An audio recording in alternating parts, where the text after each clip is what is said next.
제가 표시를 해놓고 했는데 이제 오늘은 말씀을 건너뛰었습니다. 말씀을 드리겠습니다. 먼저 기도하시겠습니다. 하나님 감사합니다. 이 시간 부족한 종을 단위에 세우셨습니다. 모세처럼 말이 어둔합니다 라고 고백하며 나아갑니다. 하지만 하나님이 아론을 통하여서 하나님의 일을 하게 하셨던 것처럼 이 시간 하나님이 도와주셔서 준비된 것들을 잘 선포할 수 있도록 힘주시옵소서. 감사를 드리며 예수님의 이름으로 기도드립니다. 아멘.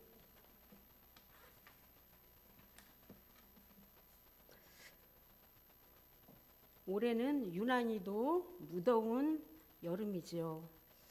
이 여름을 잘 지나가고 있고 또 이 무더운 여름 속에 무더위에 오늘 또 교회 오시기가 어려우셨을 건데 이렇게 하나님 앞에 나와서 예배드리는 모든 성도님을 예수님의 이름으로 사랑하고 축복합니다. 이 모든 것이 하나님의 은혜입니다. 우리가 이 자리에 와 있는 것도 하나님의 은혜입니다. 이 무더위에 우리의 몸이 불편하거나 또 여러 가지 환경에 의해서 지배를 받았다면 이 시간 예배를 할 수 없을 건데 예배하는 이 모든 것이 주님의 은혜라고 고백할 수 있는 이 시간이 참으로 귀한 시간임을 여러분들과 저가 하나님 앞에 감사로 드리며 나갑니다. 지난 주일날 저는 교회에 출근을 하면서 장마 끝인지 그때 폭우가 쏟아질 때 우산을 들고 나왔습니다. 집을 나설 때는 비가 와서 우산을 들고 나왔는데 비가 그치게 되자 우산은 무용지물이 되어버렸습니다. 그러자 우산을 가지고 다니는 게 귀찮아졌습니다. 그래서 이 우산을 버릴까 하는 생각이 스쳐 지나갔습니다. 하지만 멀쩡한 우산을 버린다는 것은 마음이 허락지도 않았고 또 필요할 때가 있겠지 싶어서 잘 가지고 다녔습니다. 우산을 잘 접어서 단추를 잠그고 다니다가 전철을 옮겨 타면서 너무 이 귀찮은 우산을 지팡이로 사용을 하게 되었습니다. 계단을 오를 때마다 지팡이를 탁탁탁 대니 너무 제가 힘이 덜 들었습니다. 그러면서 우리 성도님들도 이 우산처럼 지팡이를 필요로 하시는 분들이 계시죠. 지팡이를 짚어보면 알지만 이 지팡이가 얼마나 힘이 된지 모릅니다. 멀쩡하게 우리가 두 다리를 가지고 걷고 힘이 주어질 때는 지팡이가 아무 필요도 없는 것처럼 보이지만 몸이 불편하시거나 이 지팡이에 힘을 빌어야 하는 분들은 엄청난 큰 도움을 주는 그런 지팡이입니다. 그러면서 무슨 생각을 했냐면 이 자그마한 지팡이도 이 우산도 이렇게 우리에게 큰 힘을 주어서 한 계단 한 계단 오를 때마다 힘을 주는데 하나님이 우리 인생을 도와주시면 얼마나 큰 힘이 될까라는 생각을 해보았습니다. 그런데 지팡이에게 우리가 의지를 해야 지팡이가 힘을 주는데 우리는 하나님 앞에 우리의 삶을 의지하고 나아가는지요. 우리의 삶을 하나님 앞에 맡기고 지팡이처럼 힘을 달라고 기도할 때에 하나님께서는 우리에게 큰 힘을 주시고 우리의 삶을 행복한 삶으로 이끄실 것이라는 생각을 하면서 우산을 가지고 왔습니다. 이렇게 하나님께서 우리에게 큰 힘을 주시는데 우리는 그 힘을 받지 아니하려고 애쓰면서 살고 있습니다. 왜 애를 쓰냐면 하나님의 말씀이 들려지지 않기 때문에 애를 쓴다라는 그런 말씀을 할 수가 있는 겁니다.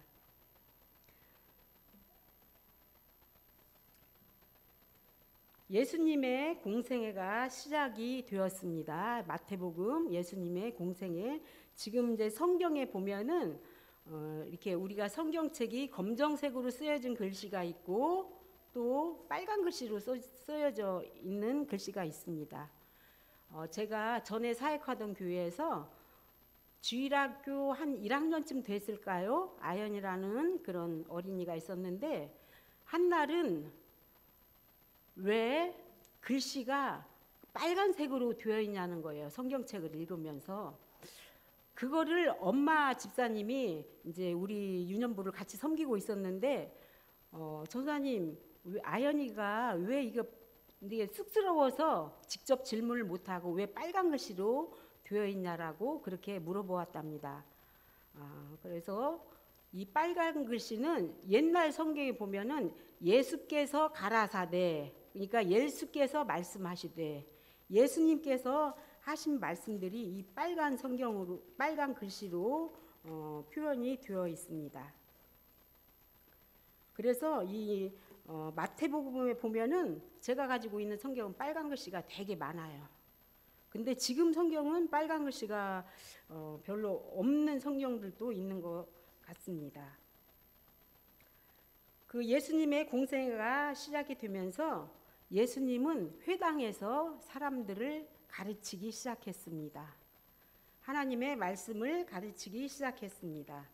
그런데 자칭 자기들이 똑똑하고 잘났다고 하는 바리새인들과 서기관들이 예수님의 말씀을 비난하고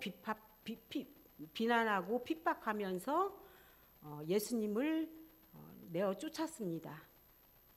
아니 예수님 스스로 나왔는지도 모르겠습니다. 그래서 예수님은 회당이 아닌 밖으로 나와서 사역을 하기 시작했습니다.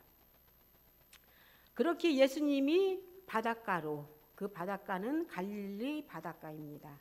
그 바닷가로 나와서 말씀을 가르치기 시작했는데 이 갈릴리 호수라고 하는데 호수치고는 참 크더라고요.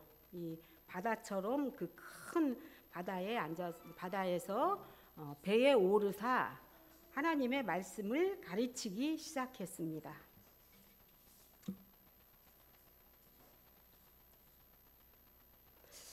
그런데 하나님의 말씀을 가르치는데 그 당시에는 우리는 지금 말씀을 선포하는 자는 서 있고 우리 성도님들은 앉아 계시는데 배에 앉으사 오늘 본문에 보면 그러시는데 앉으셔서 가르치셨고 우리 성도님들은 백성들은 서서 말씀을 받았다고 합니다. 그 당시의 상황을 보여주고 있습니다. 그래서 앉으시사 그렇게 말씀하고 계십니다. 마태복음 13장은 7가지의 비유로 말씀을 하고 계신데 그 7가지 비유 중에 첫 번째 비유가 씨 뿌리는 자의 비유입니다. 오늘은 그 씨 뿌리는 자의 비유를 통해서 저와 여러분이 하나님의 말씀을 듣기를 원합니다.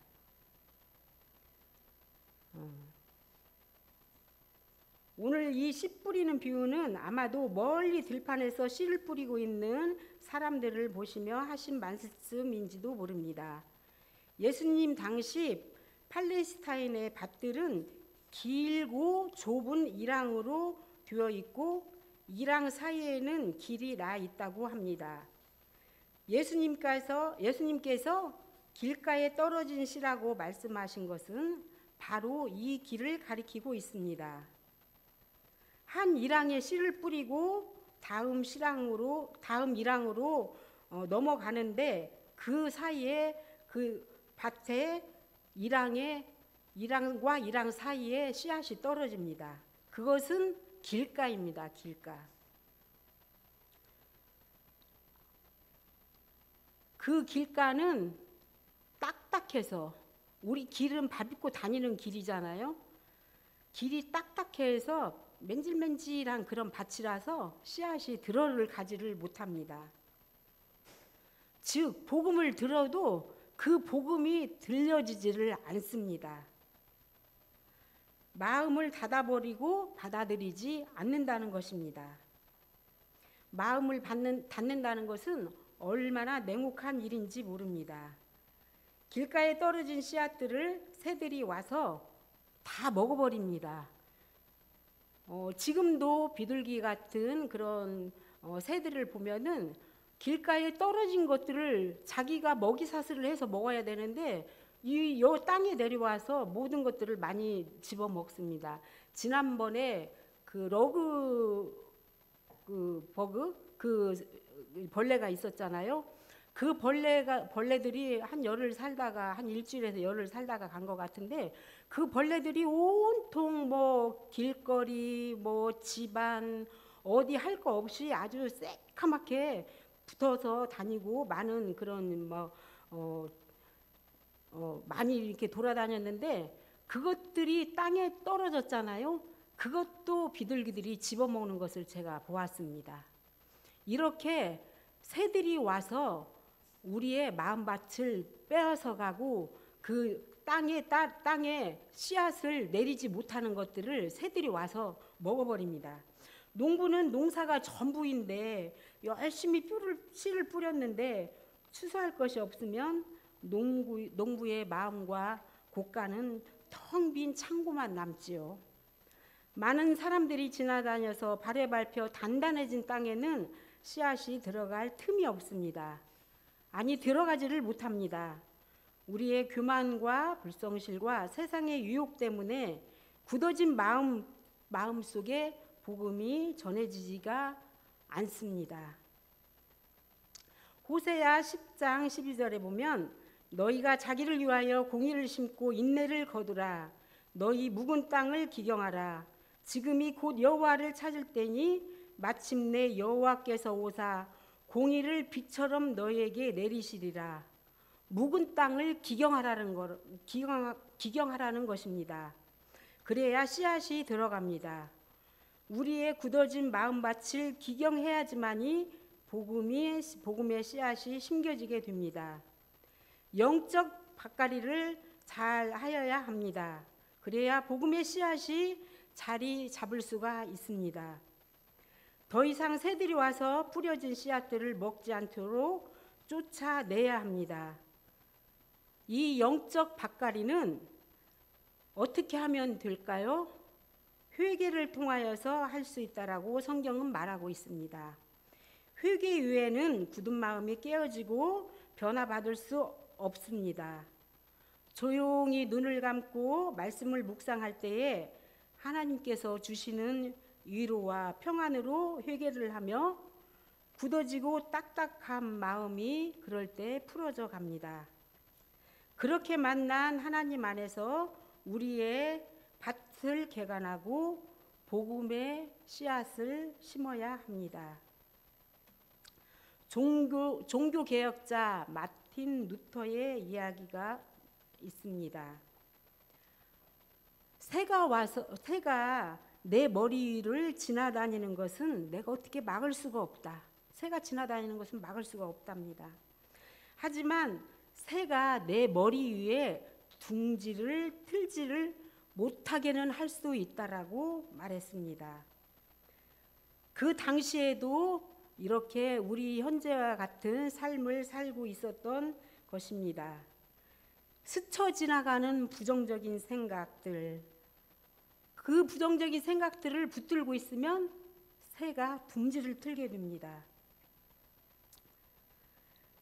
내 생각과 감정들, 그러한 모든 것들을 회개하며 나아갈 때에 하나님이 주시는 그러한 영적 밭갈이를 하시는 가운데에 나의 힘이 되신 여호와의 힘을 빌어 잘 개간하시기를 바랍니다.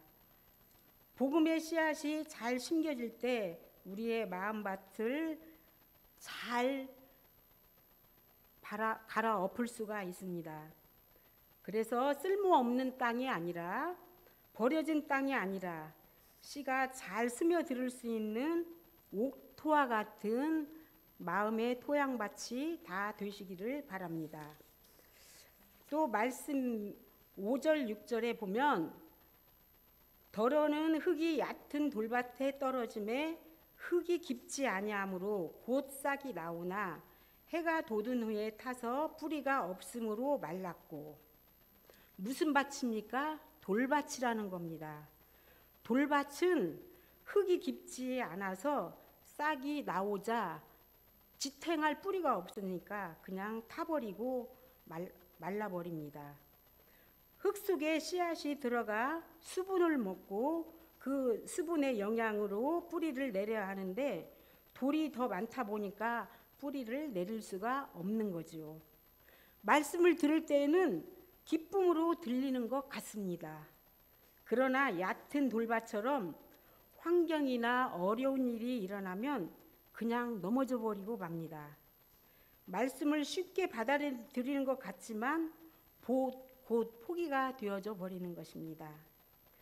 겉사람은 예수님의 자녀로 보이지만 속은 단단하지 못하고 돌들이 많아서 복음의 씨앗이 자리를 잡지 못하는 비유로 말씀하고 계십니다. 햇빛에도 견디기 어렵고 쉽게 타버리는 척박한 그러한 땅입니다. 흙이 위에 살짝 덮어 있어서 언뜻 보기에는 밭처럼 보이지만 그 안에는 다 돌밭입니다. 그 돌도 큰 돌이 밭 중앙에 자리 잡고 있다라고 합니다. 그래서 큰 돌밭이라 쉽게 거두어 옮길 수도 없다라고 합니다.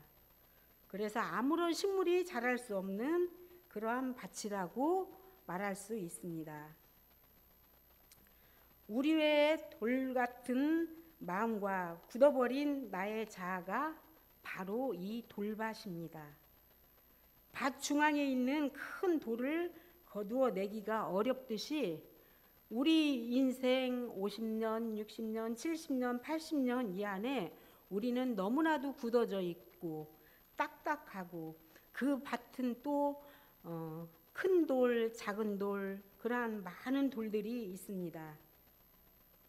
왜냐하면 우리 인간의 본성은 욕심이 있기 때문입니다. 이 본질을 벗어날 수 없기 때문에 사람들도 많은 죄악에 사로잡혀 있습니다. 이 본질은 명예, 물질, 욕심 이러한 것들을 다 포함하고 있습니다. 이러한 욕심, 이러한 자아가 자랄수록 더욱더 신앙의 뿌리는 내릴 수가 없습니다. 이러한 인간의 욕심과 공허함은 우리의 자아가 아닌 하나님이 우리를 도와주셔야지만이 깨트릴 수가 있습니다. 예수님이 반석이 되어야지만이 우리를 살게 하는 영원한 생명수를 솟아나게 할 수가 있습니다. 옛적 말에도 보면 99석 가진 사람이 한 석 가진 그런 재산을 빼앗으려고 한다라는 그런 말이 있습니다. 하지만 우리 예수님께서는 잃어버린 양 한 마리를 찾아 다니셨습니다. 곧 여러분, 저와 여러분이 한 마리의 양입니다.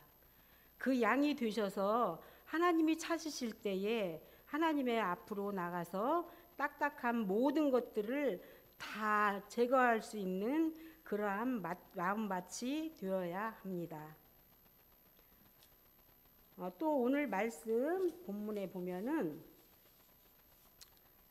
본문 7절에 보면은 덜어는 가시떨기 위에 떨어짐에 가시가 자라서 기운을 막았고, 가시떨기 위에 떨어진 씨앗들은 씨앗이 내려서 자리를 잡으라고 하면은 가시가 찔러서 자리를 잡을 수 없게 만듭니다. 삶에 있어서 많은 유혹을 받아 결실하지 못하는 사람들을 비유로 말씀하시는 것입니다. 삶이 너무 분주하고 실패하고 그래서 그 분주한 삶 가운데 하나님을 잊어버리고 기도하는 것조차 잊어버리고 사는 인생입니다.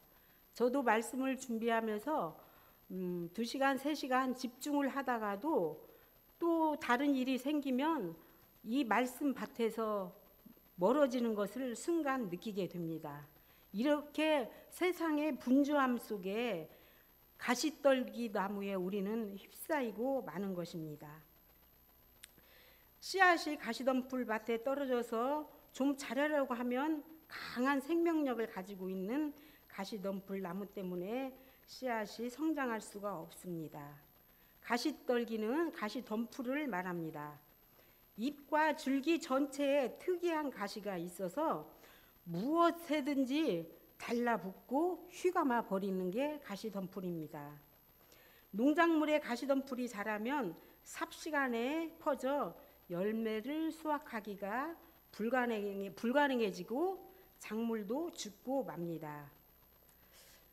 제가 어렸을 때 아버지께서 논에 피살이를 하러 가신다라는 말씀을 하시더라고요.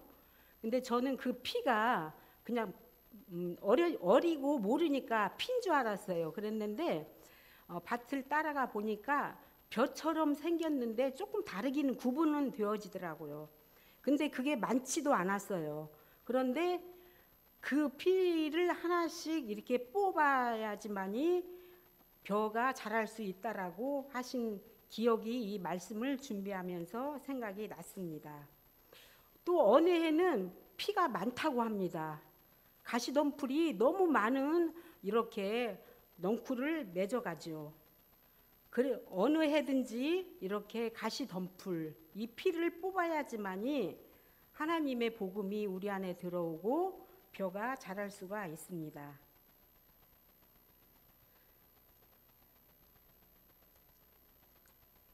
가시덤불은 씨앗도 뿌리지도 않았는데 혼자서 나고 퍼져서 온 밭을 휘어 감습니다. 뒤덮습니다. 풀도 마찬가지죠. 풀씨를 누가 뿌리지도 않았음에도 불구하고 온 밭에 밖에 나가면은 그냥 풀씨들이 너무나도 많습니다.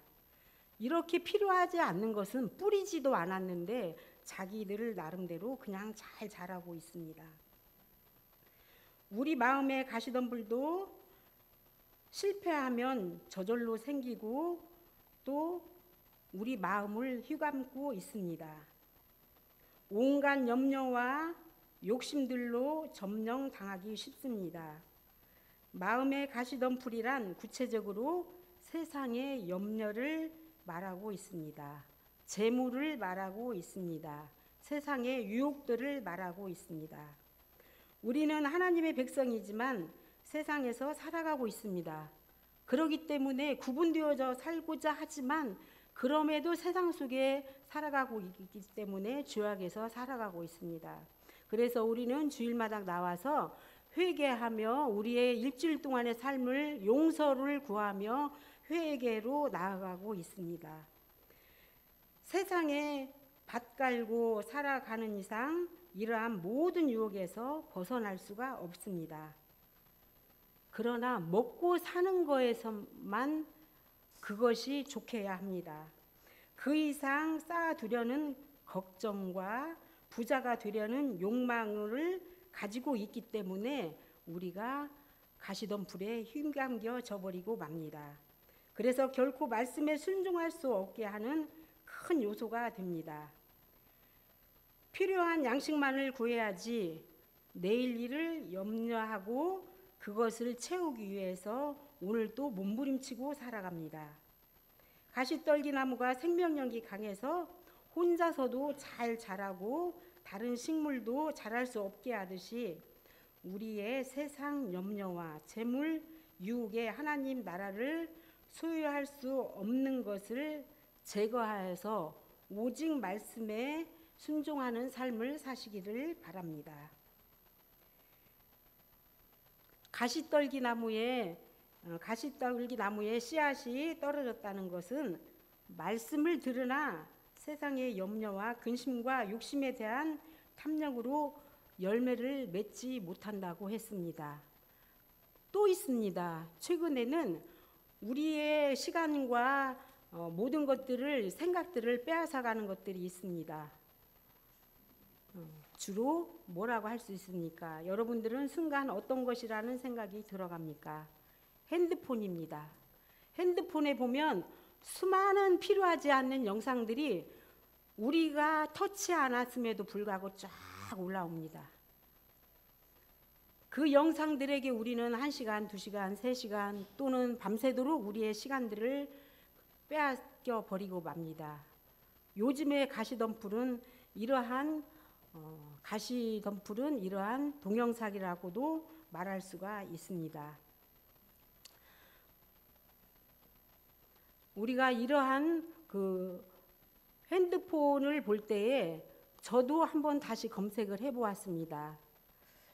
저의 핸드폰에는 주로 이제 동영상에 주로 이제 말씀을 아침에 목사님께서 말씀을 보내주시면 말씀 아멘으로 화답하고 묵상을 하며 말씀으로 나갑니다. 그리고 때로는 그 말씀 안에 주어지는 찬양들이 있습니다. 그러면 그 찬양을 이제 또 찾아서 듣습니다. 따라서 합니다. 그 찬양이 그 말씀이 하루 종일 입에서 나옵니다.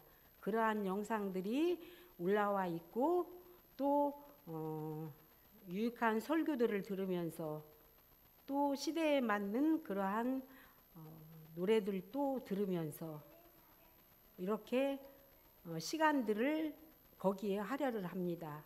여러분의 동영상에는 어떠한 것들이 먼저 위에 올라와 있는지요? 한번 오늘 가서 체크를 해보시기 바랍니다. 좋은 밭에 떨어진 씨는 좋은 열매를 맺습니다. 밭에 떨어졌다는 그것은 좋은 씨앗이기 때문에 떨어져서 많은 열매를 맺기도 하지만 나무가 좋아야지만이 좋은 열매를 맺고 있다라고 합니다. 하나님께서 우리에게 좋은 마음밭을 주셔야지만이 좋은 열매를 맺을 수가 있습니다. 저도 말씀을 준비하면서 이 여러 가지 그 말씀의 그 씨앗들이 저 마음 안에 있다는 것을 알았습니다. 이러한 것이 저뿐이겠습니까? 우리 안에 세상을 살아가는 모든 사람 안에는 이러한 씨앗들의 마음의 밭이 있습니다. 좋은 밭에 떨어진 씨는 뿌리가 깊이 내리고 줄기가 자라고 좋은 열매를 맺습니다. 좋은 밭에 떨어졌다는 것은 좋은 그 씨앗을 좋은 열매를 맺는다는 것인데 우리가 그 좋은 씨앗을 맺기 위해서 하나님의 성전이 되어야 합니다. 너희는 너희가 하나님의 성전인 것과 하나님의 성령이 너희 안에 거하시는 것을 알지 못하느냐. 우리가 성전이 되어서 말씀의 밭을 그 성전 안에 우리 마음 안에 가두어야 합니다. 그래야 하나님께서 우리에게 그 좋은 성전을 주신 그 말씀의 밭을 잘 가꿀 수가 있습니다. 또 성경에 보면은 아름다운 열매를 맺는 그러한 성령의 열매가 있습니다.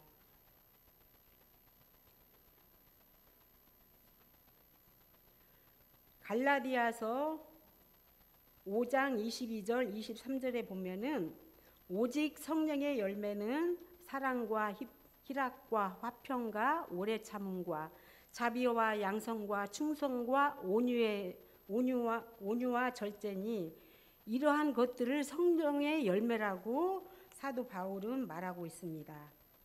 자신의 의와 노력으로는 열매를 맺을 수가 없는 것입니다. 하나님이 주시는 이 성령의 열매를 가지고 우리가 좋은 열매 맺기를 힘쓰고 애써야 합니다. 오직 주님 안에 거하기를 더욱 힘쓰고 애쓸 때에 우리는 많은 열매를 맺으며 하나님의 자녀라고 일컬음에 부족함이 없을 것입니다. 앞서 말한 길가에 떨어진 씨, 돌밭에 떨어진 씨, 가시떨기 위에 떨어진 씨를 통해서 씨가 자라지 못하는 요인들을 보았습니다.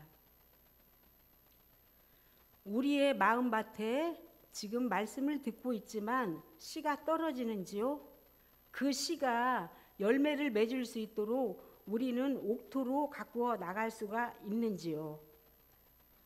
우리는 이 말씀에 꺾여지면 그만 쓰러지고 말게 되는 것입니다. 이 시간 말씀을 적용하여서 좋은 열매를 맺으시는 성도님들이 되시기를 바랍니다.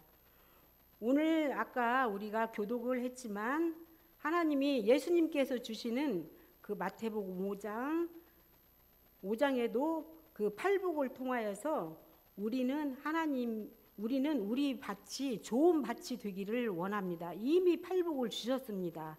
그 복을 우리가 잘 가꾸고 일구어서 개간하여서 하나님이 주시는 그 복 안에 그 팔복 우리가 지키기가 하나님이 주시는 거 그거 어려울 수도 있고 또 그렇게 어렵지 않을 수도 있습니다. 심령이 가난한 자 하나님이 어떻게 하십니까? 천국을 소유할 수 있다라고 말씀하고 있습니다.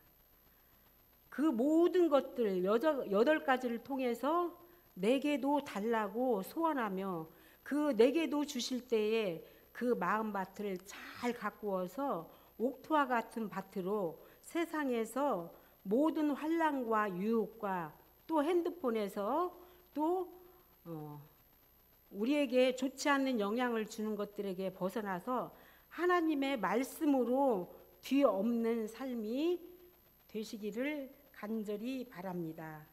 천국은 어린아이와 같아서 어린아이들이 말씀을 빨리빨리 받아듣고 심는 것처럼 어린아이와 같지 않으면 천국을 소유할 수가 없다라고 합니다. 우리 성도님들 어린아이와 같은 마음으로 천국을 소유하면서 좋은 땅을 가꾸어 일궈내시기 바랍니다. 그래서 좋은 열매 많이 맺으시는 귀한 성도님들이 다 되시기를 바랍니다. 기도하겠습니다. 사랑과 은혜가 풍성하신 하나님 무한 감사를 드립니다. 우리가 예수를 믿고 구원받아 새 사람이 되었습니다. 이제 우리가 열매 맺는 삶을 살기를 원합니다. 세상의 염려, 근심, 걱정에 사로잡혀 살지 아니하고 주님의 말씀에 사로잡혀 기뻐하고 감사하며 풍성한 열매를 맺으며 살기 원하오니 주님 함께하여 주옵소서. 이 시간 회개하며 나아갑니다. 회개의 영을 뿌려주셔서 길가와 같은 굳어진 마음을 갈아엎어 주시옵소서. 마음의 원망과 아버지 상처의 돌덩이들이 부서지게 하여 주시옵소서. 우리의 마음에 뒤엎어 있는 염려와 근심 탐욕으로 가시들이 다 불살라지게 하여 주시옵소서. 그리하여 우리의 마음이 옥토가 되어서 100배, 60배, 30배 열매를 맺어 주님의 자녀라 함이 아버지 부족함이 없고 넘치게 하여 주시옵소서. 감사를 드리며 예수님의 이름으로 기도드립니다. 아멘. 찬송가 369장입니다.